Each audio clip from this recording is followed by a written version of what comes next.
Hey guys, welcome back to another Clash Royale video, and today we're taking a look at all of the new balance changes coming next season in Clash Royale, and I really think you're gonna like these because it addresses a lot of the problem cards in the meta right now. There are 16 cards in total being changed this next balance update, so it is a massive one. Let's go ahead and dive into it. Now the very first card over here is gonna be a nerf to the Tesla, one of the most dominating buildings in the entire game right now. Now the Tesla Tower's lifetime is being decreased from 35 seconds down to 30 seconds, so it will last in the arena 5 seconds shorter, which is a pretty significant change that'll hopefully prevent it from being as oppressive as it is right now. Now the next building being changed here is a buff to the bomb tower, whose lifetime is going from 25 seconds up to 30 seconds. The bomb tower currently does not see a whole lot of use in Clash Royale, so hopefully this is a nice little buff to bring it back into the meta. And with this change, all of the shooting style buildings now consistently last 30 seconds across the board. Now the third card being changed here is a buff to the guards,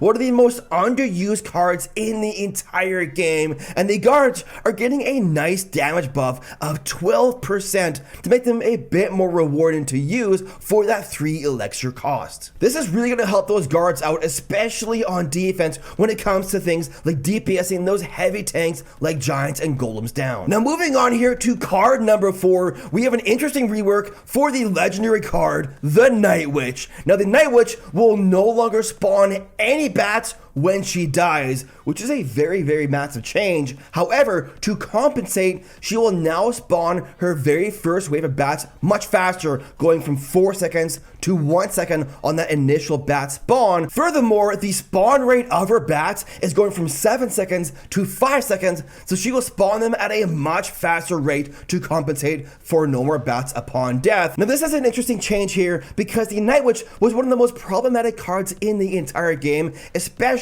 when paired up with something like a clone spell, because if you didn't have an immediate response for those bats upon death, you were likely dead. If you rocked a fireball instead of poison, or if you didn't have zap, maybe you had log and you had nothing for those death bats, it was a very hard matchup. Now, even if you run something like a fireball in there, you don't have to worry about the bats spawning out upon death. However, she will start ramping up those bats at a much faster pace, so you still have to have some sort of response for her. Now the next card here is a nerf to another legendary card, the Mother Witch, whose health is being decreased by 4%. Now what this means is the Mother Witch will now die to an arrows plus a log spell, so you will have more options at your disposal for dealing with that Mother Witch besides just a fireball. Now speaking of fireball, fireball by far has been the most dominating spell in the entire game for a long time now, and poison hasn't seen a whole lot of usage in the meta for a while. So with that in mind, the poison is getting a fairly massive buff over here. Any enemy inside the poison radius will have their movement speed decreased by 15%.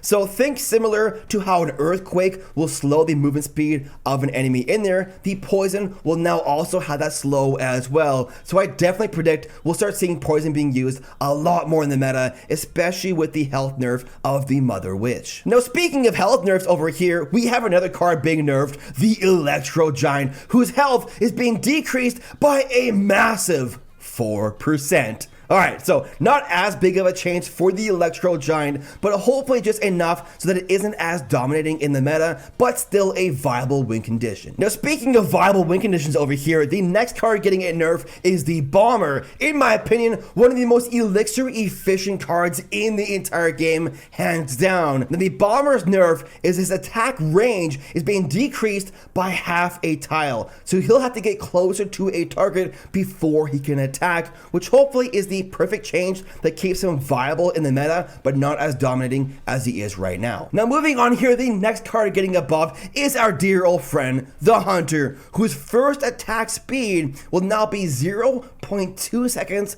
faster. So if you remember many balances ago, the Hunter got a nerf. His first attack speed was made slower by 0.4 seconds, and that had a huge impact on the Hunter. Basically everyone stopped using him. So what they're doing now is they're bringing back half of what they took away from before, so his attack speed will be 0.2 seconds faster. Another card over here that is currently dominating the meta is the Fire Spirit, and it's getting a slight nerf as well. The radius of the Fire Spirit is being decreased, so it will now no longer be able to completely destroy a Goblin Barrel on a tower. It'll now only kill one of the goblins when all three are deployed on the corners of a tower, so a pretty significant nerf for the Fire Spirit. However, remember here, the Fire Spirit for one Elixir does deal more damage to a tower than a Fireball does, so it's still the most Elixir efficient way of dealing damage to a tower. So honestly, I predict it might still find a lot of use in those fast cycle strategies. Now, speaking of words over here, the Tombstone is also getting a buff in this balance update. The Tombstone will now spawn one additional skeleton upon death. Now, we also have a nerf here for the big beefy boy, the Royal Giant, one of the most dominating and consistent win conditions in the game right now. Now, the nerf here is the Royal Giant's first attack speed is being slowed down by 0.2 seconds. So it will require a bit more time before getting that first attack on a tower, which basically allows the defender a bit more time to react. Now, speaking of Royal Giants over here, the Goblins are getting an interesting buff. They will now spawn slightly further apart. Now, I don't have an image yet here of how much further apart it will be, but what it basically does is it makes it a little bit easier to surround units with those goblins, because here's the thing. Goblins currently aren't used too much in the meta, but if they buff the Goblin stats, they also buff things like Goblin Drill, Goblin Gang, Goblin Barrel, so it's kind of tough to buff the Goblin cards independently, so hopefully this is a nice little change to make them a bit more viable inside the meta. Now, the Giant Snowball is another card getting a pretty cool buff in this balance update. The knockback range of the Snowball is being increased, so it'll knock things back a little bit further, and what this will allow is it'll allow the Giant Snowball, if timed properly, to completely deny a Goblin Barrel if the tower is not distracted. So if your tower is distracted, the Giant Snowball will not fully counter it. But if the tower is not distracted, the tower plus the extra knockback range of the Snowball will prevent any damage to your tower from the Goblin Barrel. A nerf to the infamous Goblin Drill, one of the most pesky cards in the game right now. The Goblin Drill will now spawn one less goblin upon death, which honestly I think might have a pretty significant impact on the viability and the use rates of that card, because even one less goblin will have a huge impact on how much damage each drill does. A buff to the Royal Hogs, whose damage is being increased by 6%. So each piggy will now get a bit more damage done to a tower, making it hopefully a bit more viable as a win condition, because currently Royal Hogs aren't really used almost at all in the current meta, which might just be a byproduct of many players using splash heavy decks because of the Goblin Drills. So we'll have to see here if the buff to the Royal Hogs is a good change or if it makes them a bit too strong. But overall, those are the balance changes. 16 cards being changed in total. It is an absolutely massive one, which is good, because I don't know about you, but I feel like the meta could use a bit of a shakeup, and it feels like we're getting it. So hopefully you all agree. Let me know down below your thoughts on those balance changes. Are you happy with them? Were you hoping for more? Do you think there's a card they missed?